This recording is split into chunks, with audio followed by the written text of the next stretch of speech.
consistent contributions and continual disseminations of information on our energy sector to the good people of Ghana is commendable. I urge you to keep up the good work for the purpose of the growth of this country and for our own good selves. Today's press conference has been convened to inform you and the good people of Ghana about happenings in the energy and transportation company, just to mention a few. I'll start with the power sector. The financial and legal binding from overcapacity that we have contracted within the sector. Ladies and gentlemen, as at the end of 2016, ECG had signed 14 power purchase agreements which were operational with a combined capacity of 1,104 megawatts. Another 18 power purchase agreements signed by ECG with a combined capacity of about 6,000 megawatts, and 8 PPAs were under discussions with a total capacity of 2,116 megawatts. This, in addition to the existing generation capacity from hydro, the VRA plants at Abuaji and Tema, and the TICO plant, will result in a total installed capacity of about 11,000 megawatts if the committed capacity are all deployed. This will far be more than the current peak demand of just about 2,400 megawatts. Even at an annual growth of demand of this country about 10% per annum, our country will not be able to utilize this excess capacity in 2 decades. Ladies and gentlemen, the over-contracting of capacity has therefore imposed serious financial and legal obligations on government and power consumers, just like you yourself today. To address this, the Ministry of Energy tasked a committee led by the Energy Commission to review all the PPAs signed by the Electricity Company of Ghana for conventional thermal power projects. The committee, ladies and gentlemen, reviewed 26 out of the 30 PPAs ECG had initiated. The other 4 were not reviewed because they were already operational. The combined generation capacity of 26 PPAs reviewed amounted to 7,838 megawatts. What is baffling me, and which I think most of you will be asking, is what has been the motivation for Mahama-led administration, and what has really triggered the understanding of that administration to sign over 7,838 PPAs, which are signed basically on take or pay basis. Let me use this medium to explain what a take or pay means. The 7,838 that we talked about on take or pay basis simply means that there's an element of socialization costs to poor Ghanaians who do not even consume the power. The contract simply means that whether you consume that power or not, you will have to pay. And as you see here today, the government led by His Excellency Nana Addo Dankwa Akufo-Addo government is paying quite close to $15 million every single month as a result of these reckless PPAs that have been signed and led by Mahama-led administration. This is a rationale for some high element of tariff that we are paying. If the excess capacity is taken out from your tariff, you will be paying far less than what Ghanaians are enjoying today. The review, ladies and gentlemen, noted that the projected capacity additions from the PPAs were far in excess of the required additions, including even the 20% system margin that is allowed from 2018 to 2030, and will result in payment of capacity charges for the dispatch of the plant, as I've already stated. The review recommended the following. 8 PPAs with combined capacity of 2,070 are to proceed without modification.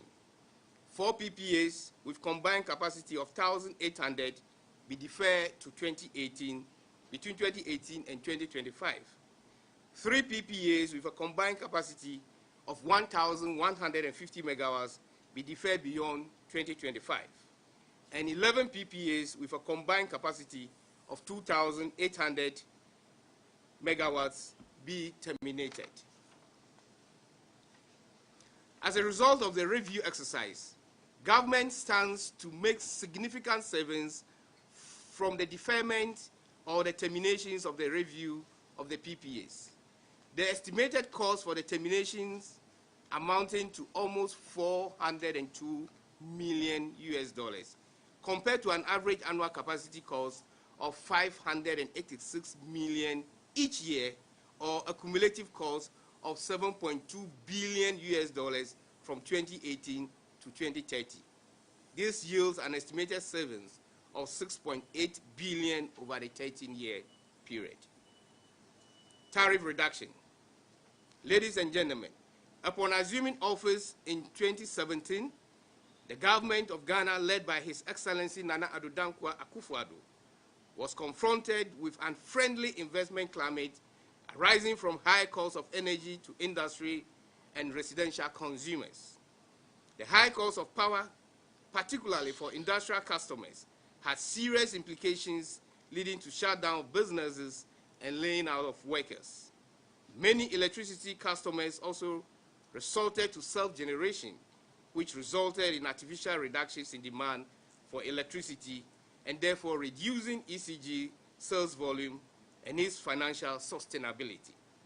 This was due to the fact that 600 kilowatt hour, the tariff, were over 40 US cents per kilowatt hour. What it means is that if you go beyond that, you are in the margin of paying 40 US kilowatts, 40 US cents per kilowatt hour.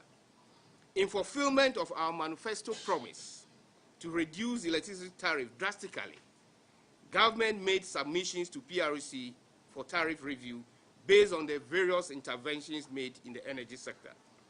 The objectives of the tariff reductions were therefore to provide relief to electricity customers, stimulate demand, and spur economic growth and create job opportunities for our youth.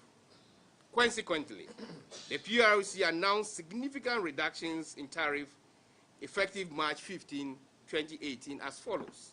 Industrial customers, 30%. Residential customers, 17%. Mining sector, 10%. Special load tariff customers, 25%. Ladies and gentlemen and the good people of Ghana, what the implication of this tariff reduction will be doing now is the fact that if the Mahama-led administration is still in power, consumers that are related to residential consumers today will be paying 18% more than what they are paying. The mining sector will be paying 10% more than they are paying, and the special load tariff customers will be paying 25% more than they are paying. The industrial customers, which are supposed to create the employment opportunity for Ghanaians, will be paying 30% more than what they are paying today. The reduction in tariff were influenced by a number of interventions by government in the energy sector, including the following. 1. Renegotiations of the PPAs on cost of generation, recalibrations of domestic gas price, and revenue requirement of utilities based on updated customer populations. If the need for this government calls for the fact that PPAs could be reduced in terms of their capacity charge, charges that were contracted can therefore be reduced under the NPP administration. What stops the Mahama-led administration from doing that? Do they care for the good people of this country? I am glad to announce that the reduction in electricity tariff has brought enormous relief to the electricity customers, particularly industry, commercial customers such as manufacturers, tailors, hairdressers, and traders. This is expected also to spur the economic growth and create jobs which would have otherwise been lost. emergency power plants. Ladies and gentlemen of the press, during the power crisis of between 2013 and 2016, the then Mahama-led administration signed a number of emergency power plants, including the Car Power plants, the popularly called plants known as the Ameri, the AXAC plants, so on and so forth. Government is currently reviewing the status of these emergency plans with a view to determine the implications of their continuous operation. And I can assure you all gathered here that under His Excellency Nana Addo Dankwa Akufo-Addo's government, value for money, reconciliation on cost basis will be taken into consideration in this review process. And His Excellency has directed that the benefit of the reductions in capacity charges of these plants must be transferred to the good people of this country, and that will be done as quickly as possible. For Car Power, ladies and gentlemen, government has taken a decision to continue the use of the plant for strategic reasons. Following the signing of the commercial agreement to develop the OCTP field in 2015, the then government has failed to put adequate measures to create demand for the domestic gas to be produced from the field. At the time, the government agreed to a take-or-pay arrangement of up to 154 million metric standard cubic feet of gas. In the absence of the infrastructure to evacuate gas to the power enclave in Tema and inadequate demand for gas in Takoradi, GNPC will be confronted with a huge bill of $40 million every month for gas not consumed. Again, if the Mahama-led administration is in power today and the Car Power plant is left in Tema, people of this country will be paying 40 million Ghana dollars as a result of reckless decisions that they make in positioning a Car Power in Tema when gas is stranded in Takoradi. How can you take this decision, knowing very well that there is going to be a gas production from Takoradi? In your relocation problem or planting of power plant, you take a power plant that is supposed to be nearer the source of feed and go and put it in Tema. What was the reason? What triggered the decisions to put the power plant in Tema? The good people of Ghana must begin to ask this relevant question. Faced with these challenges, the government, again under His Excellency, has decided to locate the Car Power plant to Takoradi and to convert it into gas plant. If the NPP administration have seen the rationale of relocation of the gas power plant to avoid the people of this country from paying $40 million, what stopped the Mahama-led administration from doing the same? These people don't care for you. The government is reviewing the other emergency power plants and will announce the benefit to the good people of this country very soon. The petroleum sector. Ladies and gentlemen, with regard to the OCTP field development, I am happy to note that the main project has been successfully completed and gas has been flowing from the field since July this year.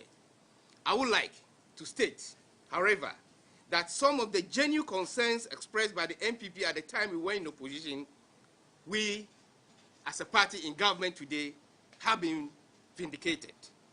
We were more concerned, if you all recognize and realize during the campaign period, that there was no single plan put in place to provide infrastructure for evacuating the gas to be produced to the demand centers, including Tema Power and its industrial enclave, which was going to leave gas stranded, as I've already stated earlier on, in Takoradi. We were also worried then about the high gas price negotiated by the previous government. This was very clear. The media, the little child, the 18 years, the 15 years, the 6 years, were all therefore concerned about the 7 billion investment of that particular project. To date, we have made significant interventions under His Excellency Nana Addo Dankwa Akufo-Addo and have addressed some of these major concerns. Reverse flow project to prevent gas from being stranded in Takoradi, whilst power plants in Tema lack cheaper gas as an alternative fuel. Government has decided to undertake a project that will allow gas to reverse from Takoradi to Tema through the West Africa gas pipeline. The project is expected to be completed by November this year.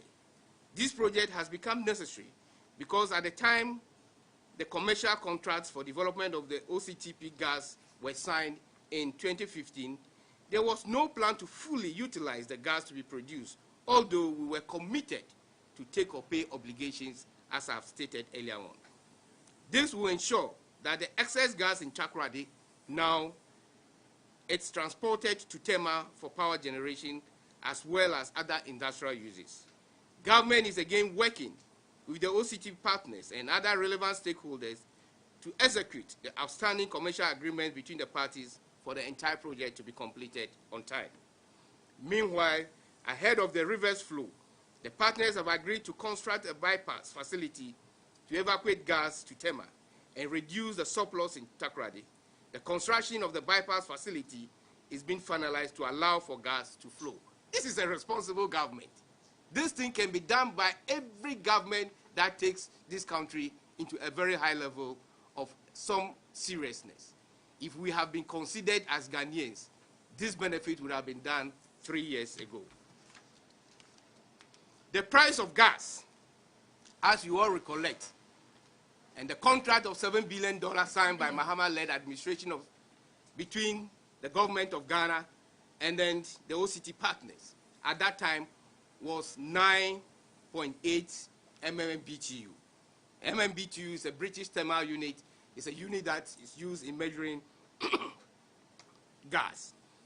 Although a domestic gas, our own gas that we are producing from Takoradi, our own gas that we're producing from our land, the price of that gas was then signed by Mahama higher than a gas that we are importing from Nigeria. Whereas Mahama signed a gas price of 9.8, our own gas that we produce, we were then buying gas from Nigeria at 8.4. Who cares for this country? His Excellency Nana Addo Dankwa Akufo-Addo charged the ministry that we must go into that and make sure that Ghanaians benefit from their own gas. The NPP government have found this unacceptable and sought a renegotiation of the gas price on account of savings made from the project cost, initially estimated at $7 billion.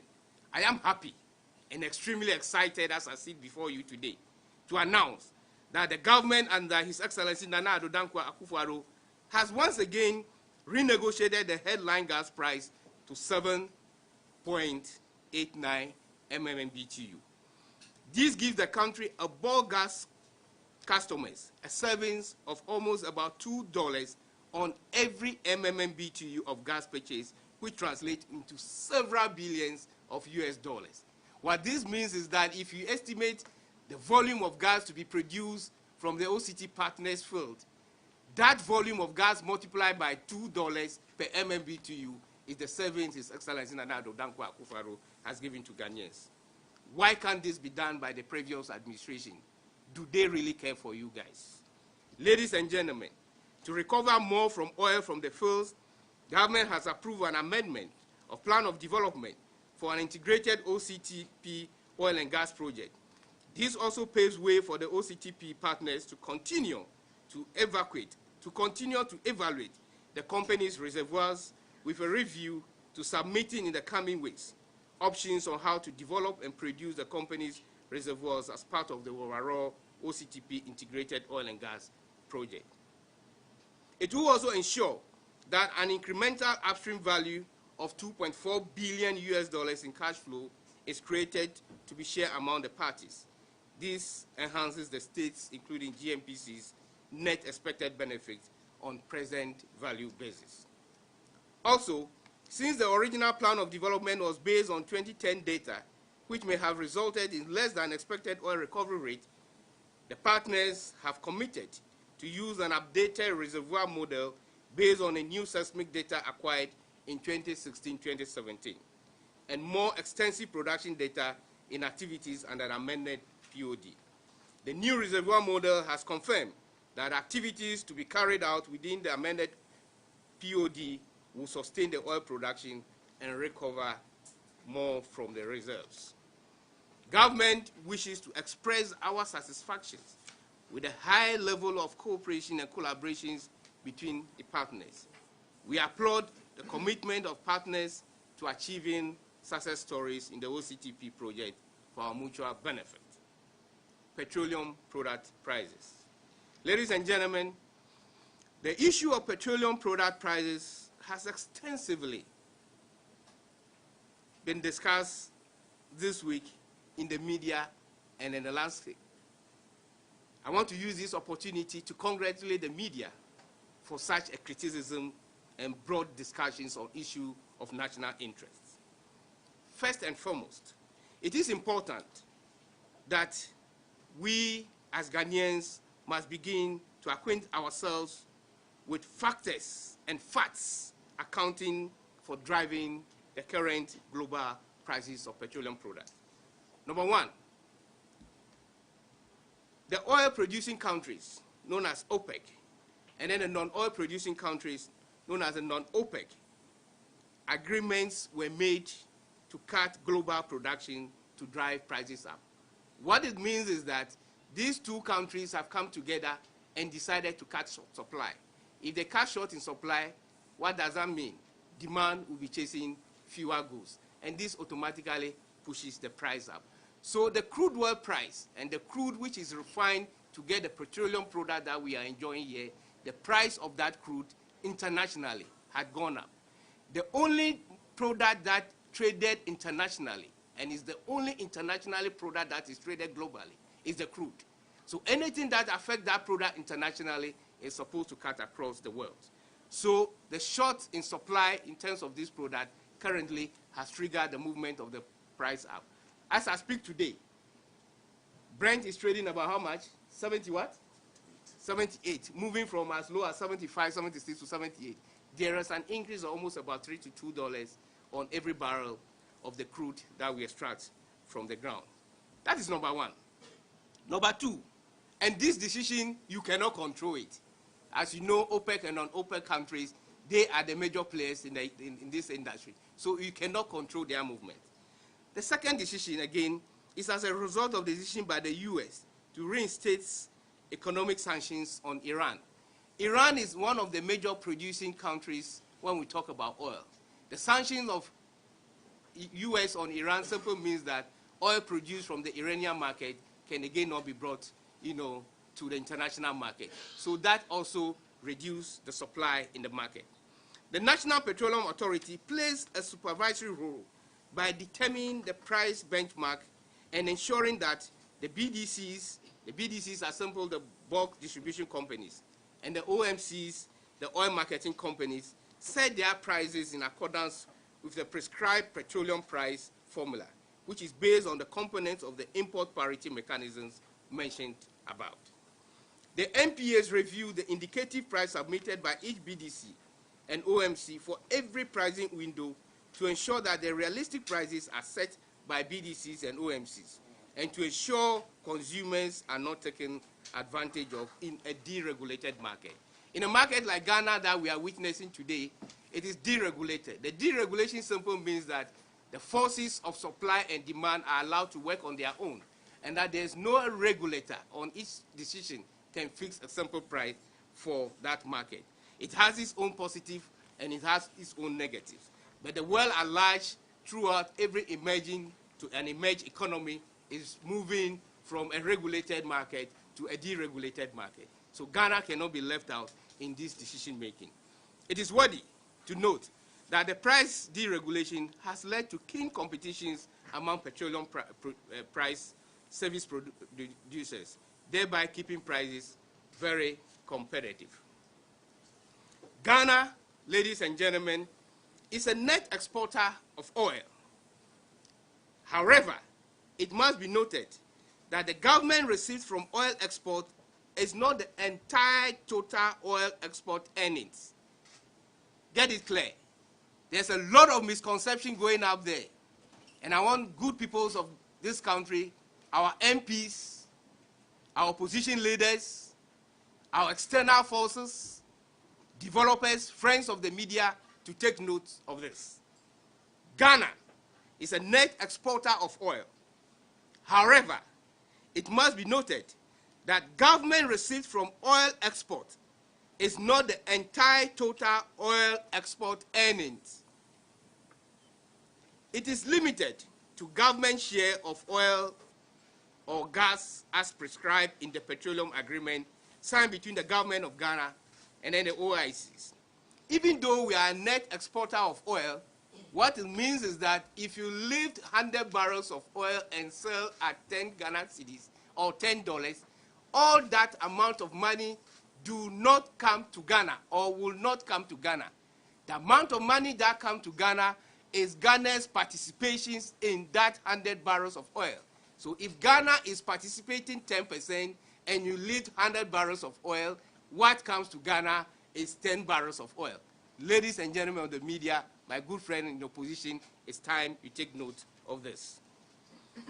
Petroleum Revenue Management Act 2011, Act 815, prescribe how government spend its receipts from exports of crude oil.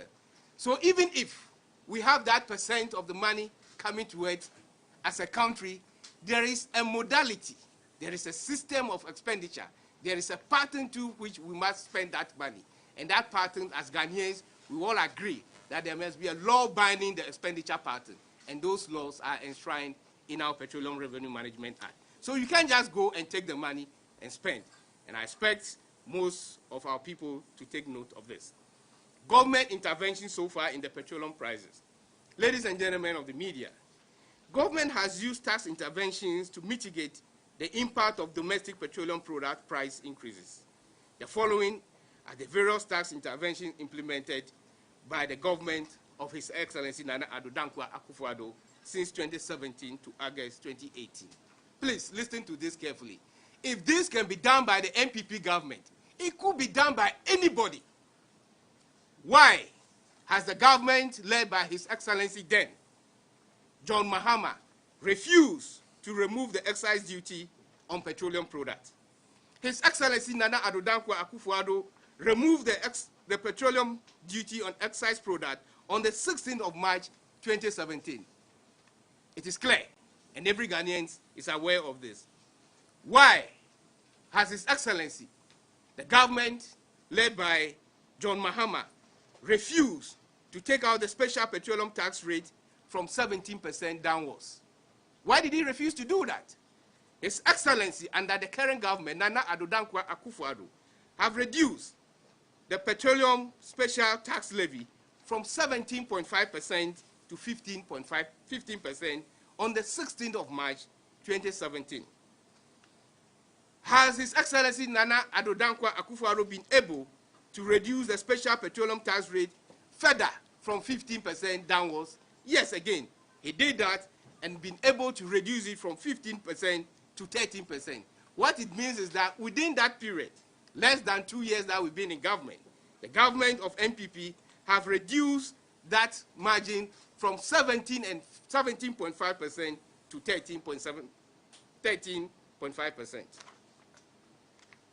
Convention of special tax from ad valorem to specific tax on 16th of February 2018. This again was another major relief done by this government. Reductions of price stabilization and recovery levies from 1st December 2017. Currently, the price stabilization levy has been reduced from 12 Ghana pesos per liter to 0 for petroleum products and 10 Ghana pesos per liter to 0 for diesel, and finally 10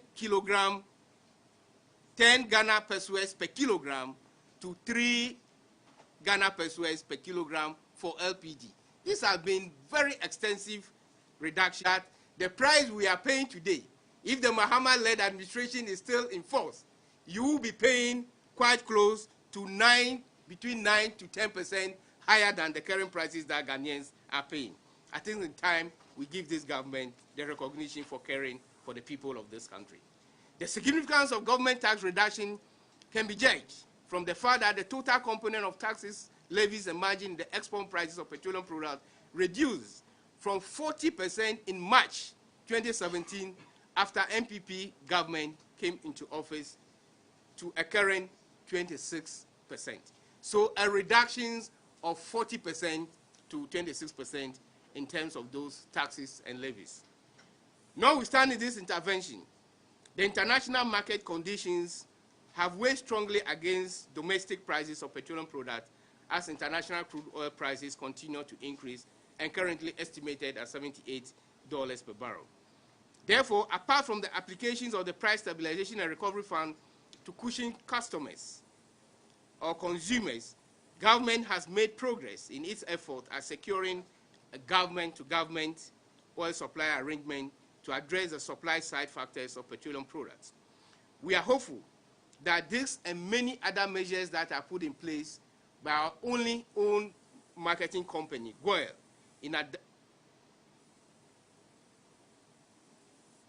we are hopeful that this and other measures that government has put in place in collaboration with GOIL would, in the short to medium time, begin to stabilize prices as we move into the foreseeable future. Bulk Oil Storage and Transportation Company, BOST. Over the period, you've heard BOST on the news. Since 2013, BOST, as you are all aware, was faced with serious financial crisis due to mounting debt and financial indiscipline. The accumulations of some of this debt arose as a result of failure of the then government policies that they have instituted.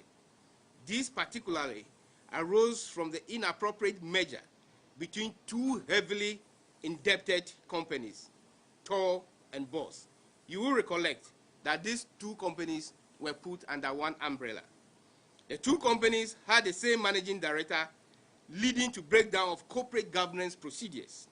This development also exposed capacity limitations on part of BOST, as its low trading skills and expertise presented demonstrable weaknesses. A presidential committee, therefore, was tasked to establish the financial position of BOST. Recently presented its report, which found inappropriate decisions and actions involving BOST transactions, financial indiscipline, recklessness to be responsible for the poor states of the company's finances and financial losses. Ladies and gentlemen, permit me just to mention some few of the findings. Number one, unprofitable tolling arrangement of $5.5 per metric ton with the Tema Oil Refinery Limited. Between 2015 and 2016, BOST entered into a tolling arrangement with Tema Oil Refinery, in which the refinery was to process crude oil on behalf of BOST at a fee. As per the management arrangement, BOST procures its own crude oil, shipped it to the refinery for processing into refined petroleum products, example, gasoline, gas oil, LPG, ATK, etc., etc. BOST then on-sells the product to the domestic and export market. The tolling fee of $5.5 per metric ton was on the high side compared to the international average tolling fee of 3.5 metric ton. What means is that BOST, within BOST and Tor, they're trying to do some form of transfer pricing, because it's the same company. If you want to get money from this source, you raise the money and it goes to Tor. Why was this done? Because comparatively, the price that was paid, 5.5, was far higher, than what was prevailing internationally in the market. Additionally, it was noted that the crude oil was also imported at a higher premium. Whilst premium were ranging between 1 to 2, BOST was doing a premium far in excess of 4.5, sometimes amounting as high as $5 per barrel. So while the international premium for such a transaction is about between $1 and $2, we were doing it at $5. I mean, how can we be doing this service to our own country? Another issue has to do with lower than expected yields from proceeds of crude oil. During the tolling arrangement with Tor, the yield received from the proceeds of crude oil were lower than expected. Thereby, the sales or the gross wealth from the refined product was far less than the cost of crude oil purchase. BOST was therefore faced serious debt in terms of losses they incur from this transaction. Some receivable used to pay, though, some receivables used to pay toll debts with traders.